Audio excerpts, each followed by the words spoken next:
Josh. Hey, Josh. Josh. Hi, Josh. Hello, Josh. Hi, Josh. Hey, Josh. Josh, you're a people's hero. Hey, Josh. Hey, Josh, congratulations. Hi, Josh. Hi, Josh. My dearest Josh. Josh. Josh. Hi. Hi, Josh. Well, my friend. Josh. Hi, Josh. Hi, Josh. Hey, Josh. Hello. Hey, Josh. Josh. Hey, Josh. Hey, Josh. Hey, Josh. Hi, Josh. Dear Josh. Josh. Hi, Josh. Hi, Josh. Josue. Hi, Josh. Hello, Josh. Josh. Good morning, Josh. Hey, Josh. Senor Hoyt. Josh. Good morning, Josh. Josh. Hi, Josh. Hi, Josh. Joshua Hoyt. Hey, Josh. Hola, Josh. Josh Hoyt. Josue. Hey, Josh. Josh. Hey, Josh. Josh. Josh Hoyt. Hi, Josh. Joshito. Hi, Josh. Assalamu alaikum. Josh, you are an extraordinary human. Congratulations on your retirement. Congratulations on your career, all that you've done, your wonderful commitment to social justice and to fighting oppression. Happy retirement. Happy celebration. Congratulations for your retirement. Congratulations on your retirement. Happy retirement. Congratulations, Josh, on your retirement. Happy retirement, Josh. Congratulations, Josh. I love you. Congratulations on your much-deserved retirement after a glowing career of standing up for justice for so many different communities and for mentoring so many people, including myself. I'd like to wish you and Joanne a happy retirement. Happy retirement. And offer congratulations on your retirement. Congratulations. Felicidades. Congratulations on your retirement. Happy to virtually wish you well on your retirement. You're retiring. So congratulations. Enjoy your retirement. Il tuo pensione. Ci vediamo in Italia. Congratulations on your retirement. It's well deserved. Happy retirement. I just wanted to congratulate you on your retirement. Congratulations. Te queremos mucho y bueno, gracias.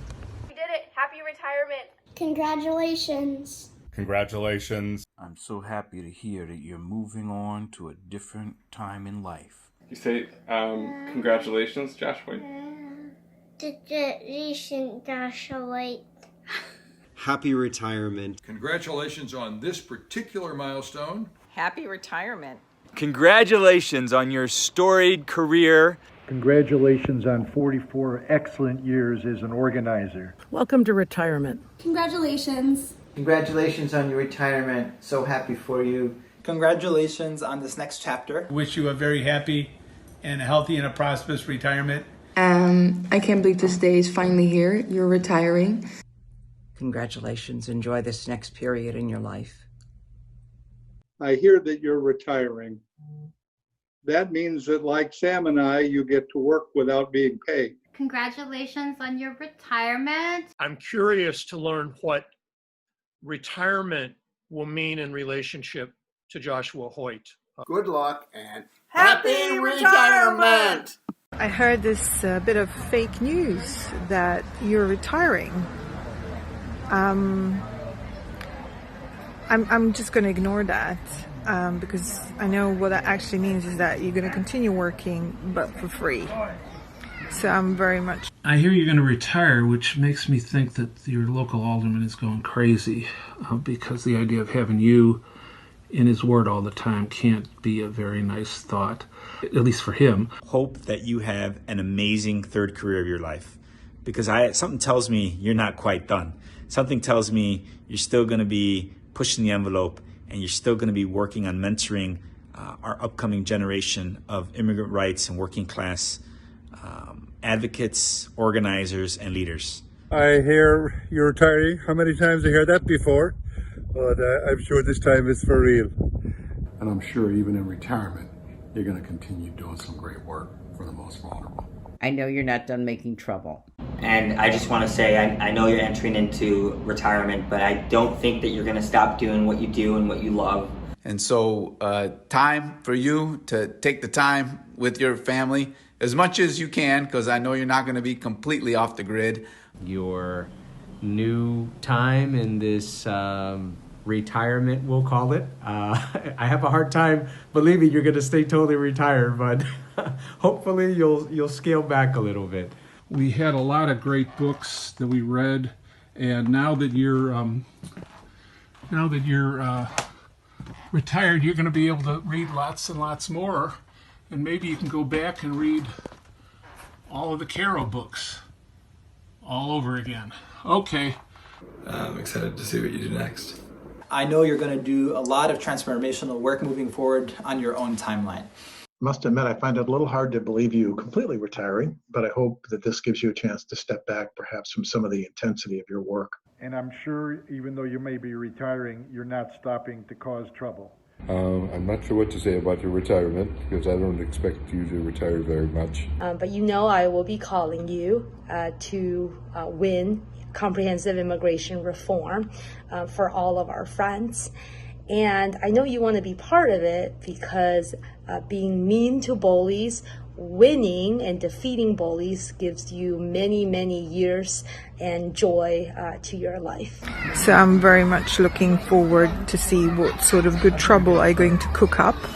And I know you are retirement times coming, but you're never going to give up the good fights. The time has come for you to hang up your social justice spurs. Nah, you never will. It's in your blood. Although you may not be getting a paycheck. I'm curious to learn what retirement will mean in relationship to Joshua Hoyt. I've been retired now for about 18 months, and all I can say is I highly recommend it. When I retired, Josh, the best advice I got was to do nothing for the first 6 months. I highly recommend that too. And I got to tell you, Josh, we need to chat about this retirement issue. I'm happy you're retiring from your job that you've done a great job in, but retirement, not so much. You think we're going to let you retire with all of this to be done? It's hard to believe a young guy like you is thinking about retiring this soon, but those things do happen to all of us. After spending all of your life working on immigrants' rights, immigration, and social justice, I am sure there's no way you'll stop working and continuing your work in those areas. Even with your busy schedule, you've never hesitated to take time, sit down, listen, and provide support and guidance anytime that I've needed it. And for that, I'm truly grateful and appreciative. Look forward to working with you on the next fights in years ahead. So, and because Josh's tenacity doesn't just go away, I can't wait to see what he does next. You need to realize that you have this immense opportunity that you don't want to let waste. You have people who want your work for free. We're here to speak to you about a serious matter of protocol. Today we represent the Proper Retiree Conduct Commission, the PRCC, and we are here on a cautionary visit. You may not yet completely understand the rules of retirement. Please do not make the mistake of taking our warnings lightly. Number one, our sources tell us that you are still changing your clothes every day. Working people need to look and smell clean, but retirees do not. A proper retiree wears the same clothes every day for 10 days at least and showers at the most weekly. Number two, you are well known for waking up early to start your day. That must stop. Retirees must stay in bed until at least 7 o'clock. And over time, you should be stretching that out to 8 and beyond.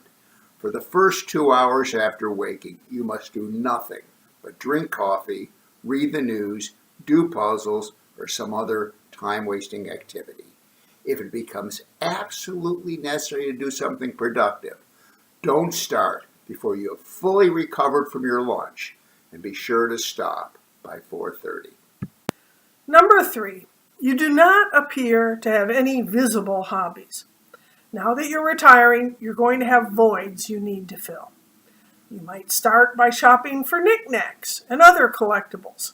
How about taking up marksmanship? Build a boat in a bottle? Get your old electric train set out and set it up. Or maybe some serious mall walking. Better yet, Why don't you and Joanna go into training for competitive ballroom dancing? We realize taking these steps will not be easy after a lifetime of productive work, but the penalties for non-compliance can be harsh. Retirement is one crime that never gets a presidential pardon. Josh, thank you for the wave of social justice that you've sent through our city, our community, and our country. We want to give you a wave right back. Woo! Woo! Woo!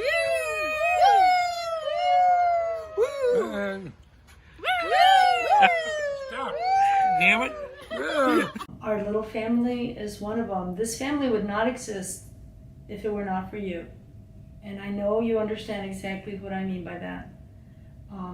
So I'm grateful, just like the rest of us, to you for who you are, for how you've walked on this planet, for the things that you've done for people. But I'm also grateful just for who you have been for us as a friend, as a family maker, as a brother,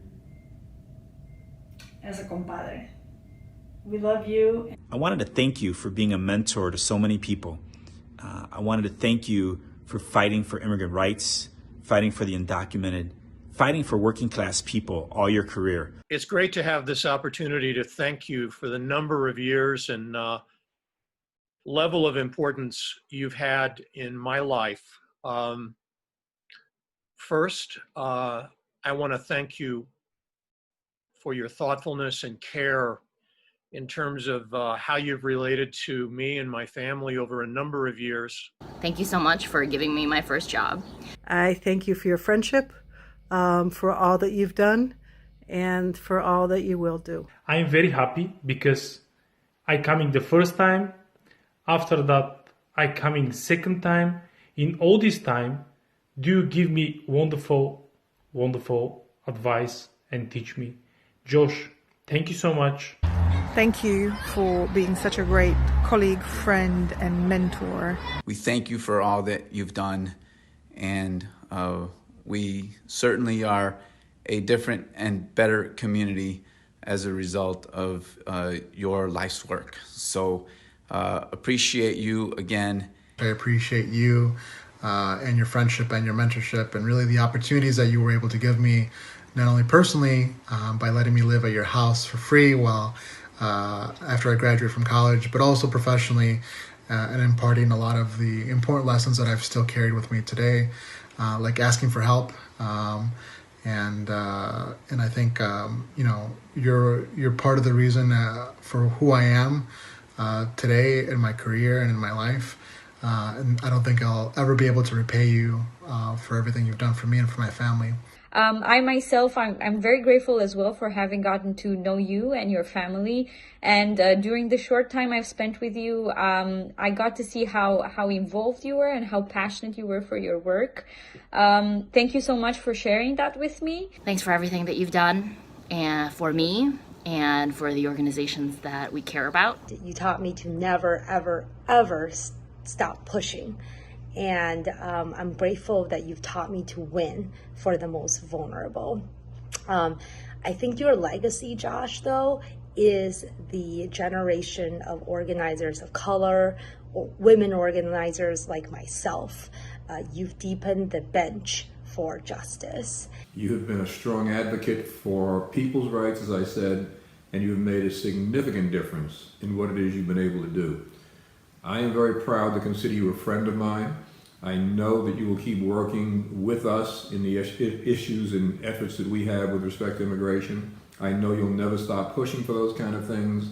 It really is fascinating to see you officially sever your connections to organizations where you've worked, because frankly, every immigrant in this country, especially every undocumented immigrant, owes you some of whatever hope they have for a decent life in this country. And they all should be grateful to you.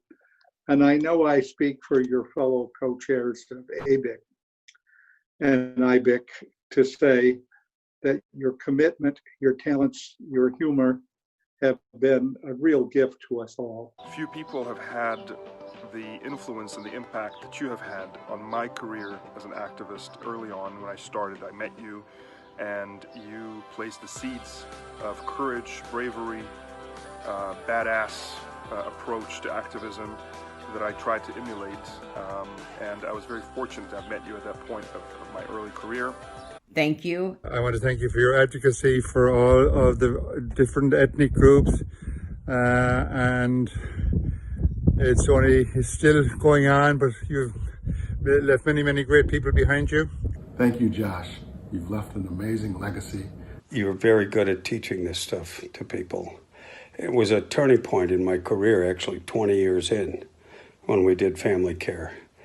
And so you've got a big lineage, all kinds of people who've learned things from you. And on behalf of the other members of TMDD, I really wanted to thank you for the support that you've given to them to see all the potential that they have in themselves and listen and give so much one-on-one support. I want to thank you for giving me the first opportunity at organizing way back in high school, and for really dedicating your life to building a community around folks who need it most and building our family into a place that was home for so many people. I really want to thank you for being not only a fantastic uncle, but an awesome mentor as well. So blessed and humble to have be able to call you a friend and a mentor, somebody who's really taken time and care to spend time with me and to help teach me and to help me grow in many ways, and certainly professionally as an organizer, but in also in other ways too. So I really appreciate your guidance and your support, and to be able just to spend some good time together. Thank you for your fearlessness, your crazy ideas, and we are so happy to have been a part of this journey and have had you in our lives. For me, though, more than anything else, you have been a father figure for me, somebody who believed in me early on and tried his best to help me. I admire you so much, Josh. I've learned from you, and I've been glad to be your partner. Thank you for your help me to get a green card and become a U.S. citizen. Thank you to teaching and training my daughter Rebecca how to do the best work and help immigration and how to live in life. Today is a day to say thank you for all the work you have done for the immigrant community, not only for the Latinos, but also for the Arab Americans, for the Muslim community, African, and all of the immigrants around the world. You've been instrumental to creating strategies to support all the immigrants, to raise our voice, to speak for ourselves. I want to say thank you for that. Gracias, Josh, por todo lo que nos has enseñado y por la gran tarea que has emprendido todo el tiempo. Many blessings to you. I love you, brother. Thank you for everything you've given me. I just want to say a huge thank you to you. I have learned so much from you. I thank you so much. I appreciate the way that you sometimes have pushed me to do this or pushed me to do that, and I want you to know I'm always there for a push from you, Josh Hoyt. So thank you, thank you, thank you. Thanks, buddy.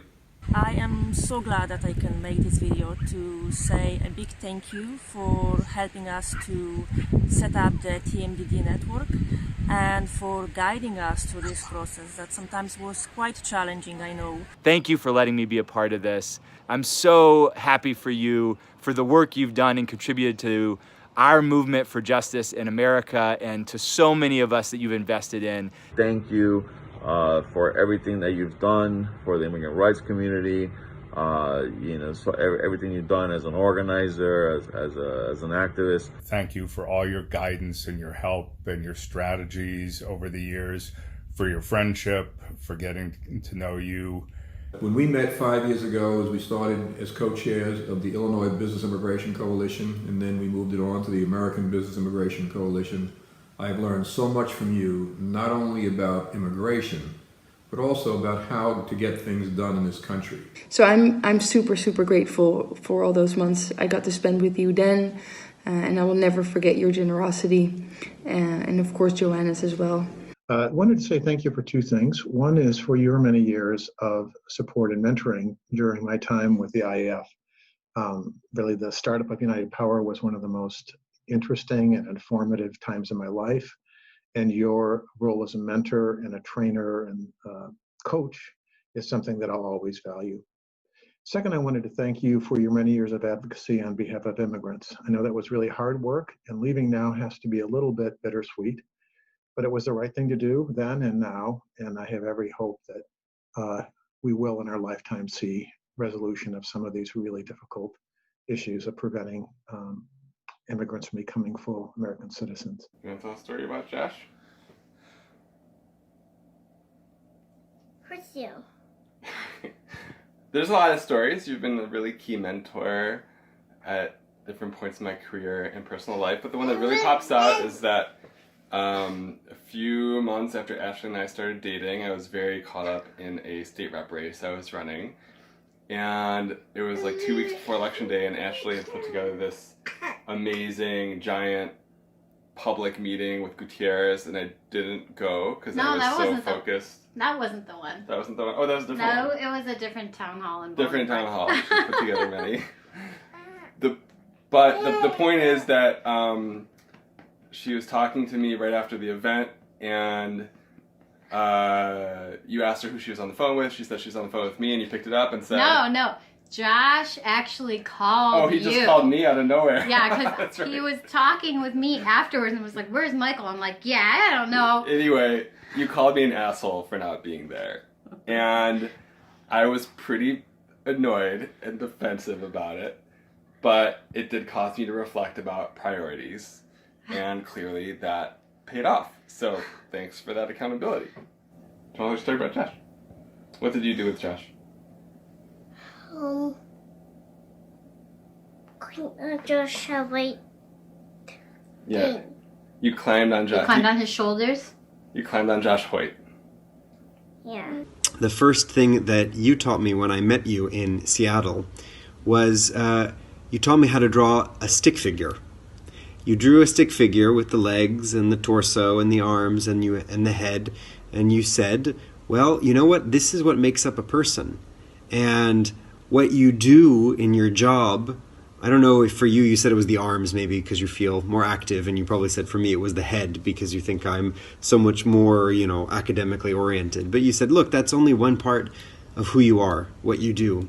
You also need to think about what you care about. You need to think about your family. You need to think about friends, because if you don't have, and the person that you love, and you need to have all of those in your life, otherwise you're not a complete person, and you're going to be walking around without a leg, or without two legs, or without legs and hands, and that'll catch up with you one day. I've always admired your work, whether you've been neighborhood organizing with ONE, citywide organizing with ICER or UNO, statewide organizers, United Power, national organizing. Amazing. You've always been creative, controversial, and successful. You've helped so many people, brother, and your legacy is going to be found in the hundreds, if not thousands, of organizers you helped shape and mold, and not just from like a technical aspect, right? Granted, we learned the nuts and bolts, and you helped to sort of sharpen that, but it's also a mindset, and to come with a mindset of hunger, of grit, of tenacity. Those were the things that you brought, and that you brought it in such a genuine and authentic way. This is how you're wired. This is how you're made, and you brought that to our movement. To me, you've been a great father figure. As you know, I've lost my dad a few years back, and you helped me get through one of the most difficult chapters in my life. And for that, I'm grateful for the rest of my life. I recall so many memories with you. I remember traveling in Paris with you and dorming at an abbey. Fancy a Muslim doing that. And it was such a wonderful time. We bonded in Chicago as well all the time. And obviously in Egypt, post-revolution, you and I and a bunch of our colleagues were in Cairo visiting many of the revolutionary youth and seeing their projects, and that was also a wonderful memory. I thought I'd back it up and talk a little bit and tell you a story about Josh before he started his remarkable career, because I think it helps explain it. So when Josh was in high school, he and some friends started a lacrosse team, and they got one of the dads to agree to coach it. And it wasn't just any coach. It was actually a remarkable coach with very high standards. He was a professional athlete, and he had been a football star at Northwestern and got him into the Rose Bowl and threw the winning pass and broke a bunch of records which still stand at Northwestern. And then he went on to play football in the NFL for years. So the lacrosse team and his son and Josh were all very lucky and benefited greatly from this guy's coaching. But his son, Josh's friend and teammate, told me a very funny story a few years ago about the time he went to his dad and he complained. He said he wasn't getting enough playing time, even though he was the biggest and maybe the fastest and possibly the most gifted athlete on the team. He just wasn't playing as much as, for instance, Josh, who was playing every game a lot. And his dad, the famous coach, said, well, yeah, that's true. Josh plays a lot. Well, you know why? Because that kid never quits. He never quits. He just keeps going and going and driving, and he's always trying to improve. He never quits. That kid is tenacious as hell. He's going to play a lot, and frankly, that's the kind of guy you always want on your side. Never quits. Tenacious as hell. That kid's amazing. I can remember being arrested together at Broadview Detention Center on behalf of immigrant rights and on the streets of downtown Chicago for hotel workers. From the time Josh was a little boy, not only has he believed that everyone should be treated fairly and with love and respect, particularly the poor and the immigrants, who also should be protected from abuses of capitalism and offered opportunities to live in the United States as law-abiding, productive citizens. These beliefs didn't just stay in his head, but found expression throughout his life in the social and economic justice activities that Joshua engaged in, including through the organizations he founded and those with which he worked and guided. He devoted his life to justice. And we love him for many other things, but for that too. I remember that when I applied for the communications position at ICER, you called me back and you were looking for a 3-year commitment. And at the time I was like 23 years old, and that seemed like forever because I had all these plans, you know, to go to law school or grad school and do something more productive with my life than being a community organizer. But thank God you took me off of that path. And because of all your mentorship, that's the reason why I'm still in organizing today. Josh, you're a people's hero. You follow your values, you are caring and love people, hate injustice, and so it makes you fierce for the opposition and caring for the organizations you build.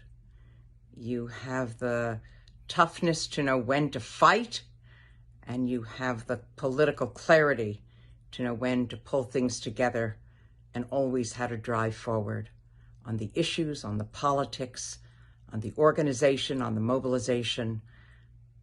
You know how to combine them all in the search for democracy, equality, and justice.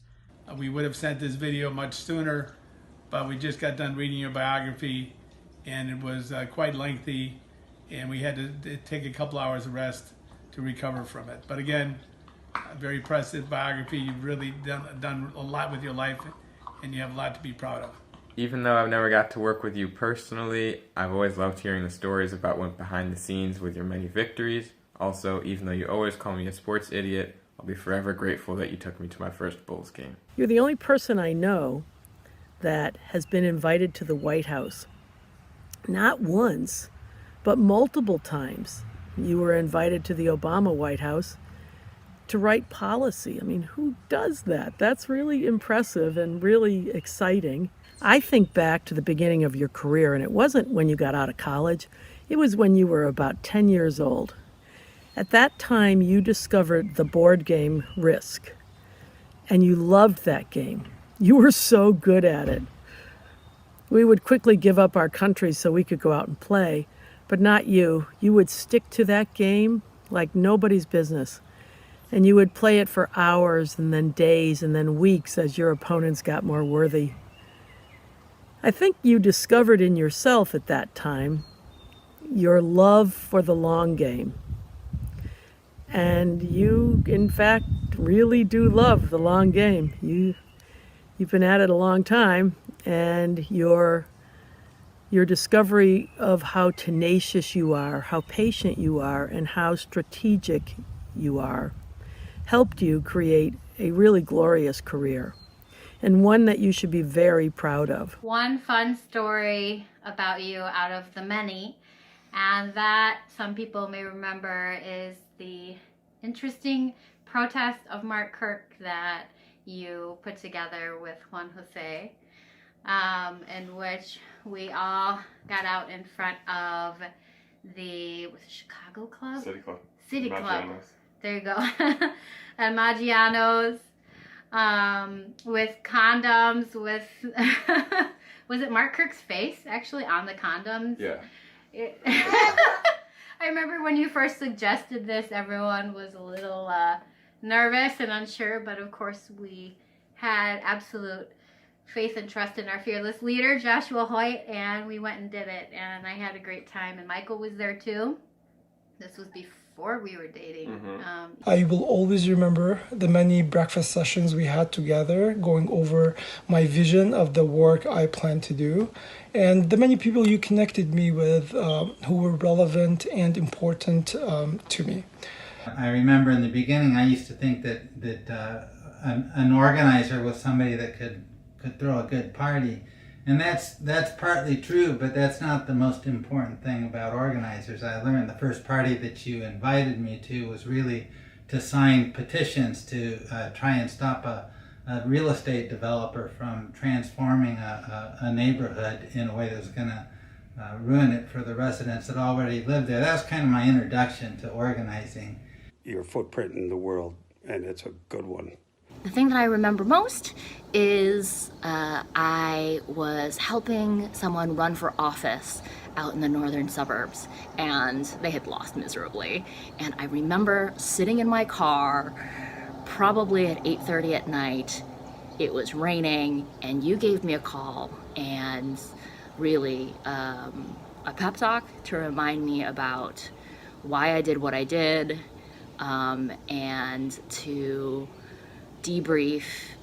Actually, I remember getting the phone call and thinking, oh my God, do I want to answer the phone right now? And I did, and it was the most important thing, because in that moment when I was in my feelings was exactly when I needed to talk to someone who knew what the hell they were doing and to tell me that this was a long fight. And you're right. It is because of a champion like you that we have driver's licenses for the undocumented, that we have the Trust Act, and Illinois is the most welcoming state in the country. And it is because of you we have a fabulous list of new organizers helping poor people every day. And the last 3 years of working with you was a great privilege, and I've learned so much. And if I was to choose one thing that I really appreciate and that struck me about yourself, is your amazing ability of bringing people together and making them to work as a team, despite differences that sometimes people might have.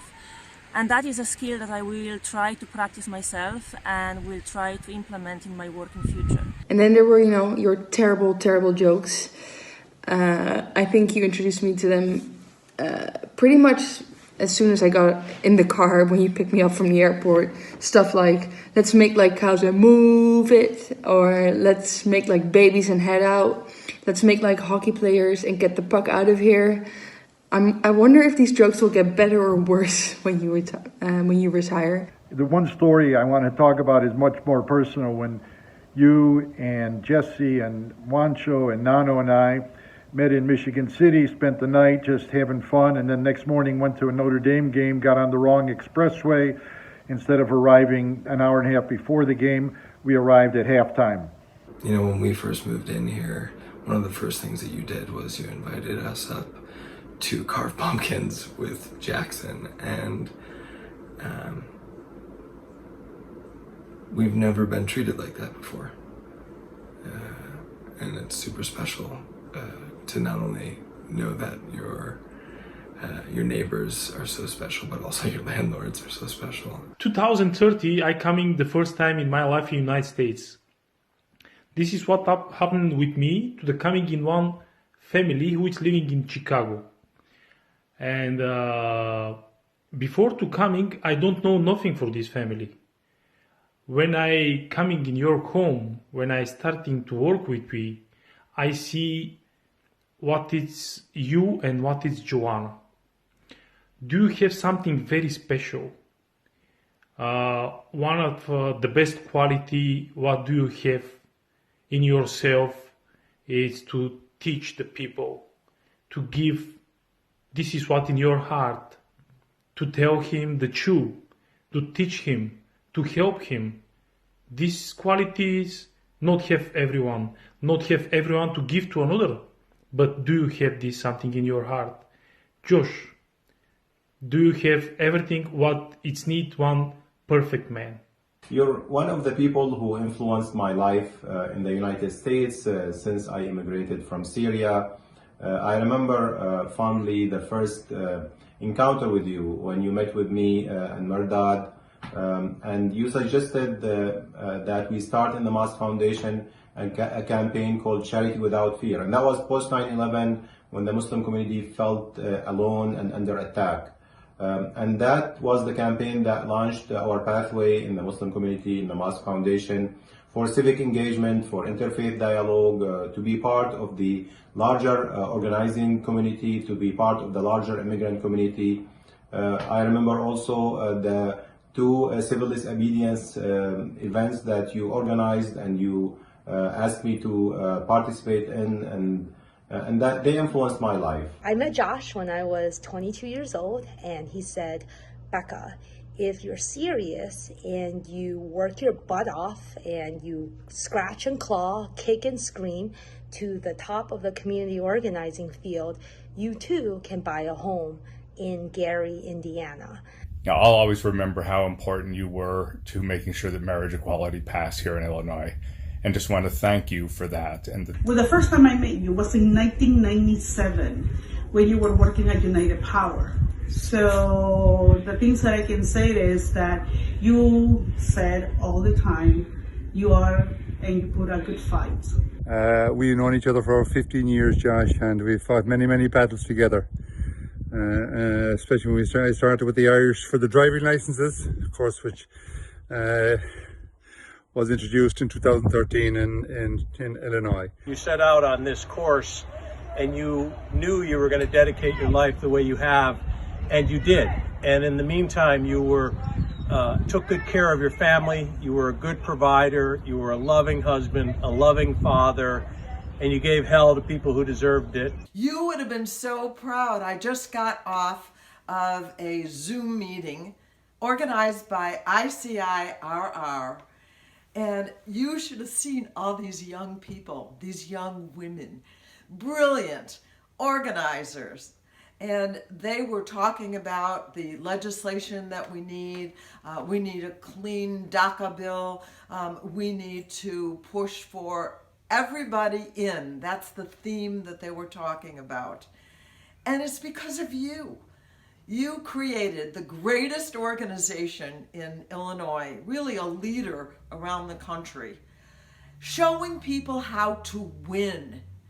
And your skill at organizing, your creativity has been huge in making the changes at the, not only at the state level, but as an example around the country and at the federal level, the work that you've been doing lately. Josh, you've had a monumental impact on my personal and my professional life. Josh, you've been there for me at my lowest. You've helped my mother when she was nearly deported. Josh, you've helped to turn my anger and my pain into effective organizing and building power. You've taught me to always count the votes. You always made our times together with family and friends fun because of your warmth, your Irish storytelling and good humor. You're going to do it more and more because there's nothing to distract you now, no stress. It's all fun. So when I was about 17 or 18, Josh called me and asked me if I would come down to the south side of Chicago and help him fix an apartment or two, do some painting and scraping, and he'd been volunteering his services and then eventually mine to family on the south side. And I said, yeah, sure, happy to help. So he gives me directions. I get on the train, start taking the L down to the south side, and as I'm riding, it's getting into a nastier and nastier and nastier neighborhood. By the time I get to my stop, I wasn't sure I wanted to get off the train, but kind of had to. So I step off onto the platform, and there's 7 members of the Latin Kings gang, all hanging around the platform in their Latin King sweaters, and all of them stopped what they were doing, turned around, looked at me, raised their eyebrows, and said, "Are you lost?" And I said, "No, I'm coming down here to help a brother of mine do some work." And they're like, "Who's your brother?" And I said, "Josh Hoyt." And they, "Josue? We know Josue. Oh, we definitely know Josue. Come with us. We'll take you where he is. We know where he is. Just saw him a little while ago. Come on, we'll take you over there." Okay. So off the platform, around the back of the station, and under the tracks. And I'm thinking, I've seen this movie. We're down here where nobody can hear me scream, right? So we start walking down the alley. I'm already calculating who I'm going to have to fight first, and eventually all of them. But so as we walk further and further, we're now 2 blocks under the tracks, and I'm thinking, okay, maybe they do know. And just as I'm getting nervous, they stopped and kind of spread out in a formation that looked like I was about to get a beat down. And one of them just yells up, "Hey, Josue!" And an apartment building next to us, a 3rd floor window opens, and Josh sticks his head out. And he goes, "Hey, fellas, how are you? You found my brother. Excellent, thank you. I really appreciate you bringing him over here." Like, yeah, no problem. And they all gave me a handshake, slapped me on the back, and sent me on my way. Leading me to realize that at that point in that neighborhood, Josh was probably one of the safest people in the city. These guys all knew who he was, and they knew he was there to help them. I remember your references, Josh, to 3-legged stools and elegant skeletons that you would use as a way of framing some of our campaigns. I always took delight in your use of these terms. Thank you. As I was thinking about this video, I remembered Wind Call and what a powerful experience that was for myself and my wife. And that was because of you. So thank you. In fact, it was never about the paycheck for you. It was always about doing what's right. I still remember the first time I met you almost 30 years ago. Actually, more than 30 years ago. You were stubborn then, you're still stubborn now, and you'll continue as long as the fight is there to make sure things go right, to make sure that social justice happens. You always will be there. When we met in 2008, I just turned 18. I was this fresh kid out of high school, and your family very kindly took me into your home, where I stayed for a couple months and interned for ICER, where you were the big chief at the time. And for me, that period was, well, I guess you could call it coming of age, and it really changed my life. I'd always been drawn to politics and social change, but you taught me that democracy is not a spectator sport, and I would have to get my hands dirty. So you put me to work, and you took me to naturalization ceremonies, rallies, demonstrations, picket lines. I saw so many new things up close. Dirty Chicago politics, which you had so many stories about, injustice. It all just came a lot closer than, what I was used to. you really introduced me to organizing and what that was, and showed me how powerful community organizing could be, which was so inspiring and exciting to me. My fondest memory of you is when we were at the ICE Detention Center with Representative Gutierrez. I enjoyed seeing your leadership in action. I've always admired how you have always stood for social justice. Your stance with the immigrant and refugee community is something really that I admire so much. I wish you the best of luck and happy retirement. Josh, of course, decided to form a social justice father-son book group. I think it was really an excuse to drink beer, but it's obviously something got through because both Jesse and Max turned out to be terrific activists, taking it to the next level. So Josh, I'm sure that formed a seminal part in their development. So not only you're a great organizer for the outside world, you're a great parent organizer as well, and indoctrinator of the next generation. You also step up and show up for the people you love. When my father had his heart issue a couple of years ago, you heard about it, and instead of calling or emailing, you just simply showed up at the hospital to keep him company before his surgery. When I brought Sally to Nathaniel's wedding, nervous as hell, you stepped up by putting us at ease with your immediate and genuine and warm welcome to the family. I would not be who I am. I wouldn't be the organizer or the man or the dad that I am without your example. I do want to warn you about one thing, though, with retiring. The good thing is, of course, it will give you more evenings with Joanna, which I know is part of the purpose. The bad thing is you're now unlikely to ever catch up to her in number of arrests. So she will be able to hold that over you for the rest of your life. And I'm thrilled for you to enter this next episode. I hope you find it equally fulfilling. Lots of love to everyone from London. Take care. Bye. I'm so excited for you and can't wait to see the next adventures that you go on. So get ready, Josh. It's retirement. Here we are. So love you lots, and I'll talk to you soon. Enjoy your retirement, both you and Joanna. I hope this send-off is doing a good job of embarrassing you and teasing you as much or half as much as you've teased the rest of us over the last many decades. Lots of love. Come to West Virginia if you ever want to get away. We miss you guys. Mwah. Love you. So here's to 44 years of extraordinary service and accomplishment, and to happiness in your next chapter. I love you, Josh. Bye. And I wish you and Joanne a fantastic retirement. And again, best wishes from Galway, Ireland. I wish we could all be together today to wish you well, but here we are. Keep in the fight, keep up the struggle. Congratulations. Love you, man. Bye-bye.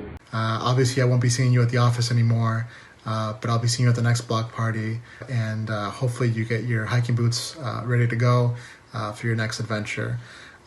Take care. I'll see you soon. Saludos. All the best to you and Joanna, and I'll be seeing you around. Bye-bye. I'm wishing you a very healthy and happy retirement. You really deserve it. You fought like a lion for all those years, and you're going to be missed. Keep traveling when, we can again. I really hope that we'll keep meeting each other across the globe, and you will always have a couch to sleep on here. Much love from Amsterdam. Take care and enjoy your time off. Bye. And go forth on your journey. I do really love him. Be healthy, be everything what to do this moment. So enjoy your time with Joanna and your kids, and I hope that when this pandemic is past that we can get a cup of coffee, or better yet, get a beer. God bless.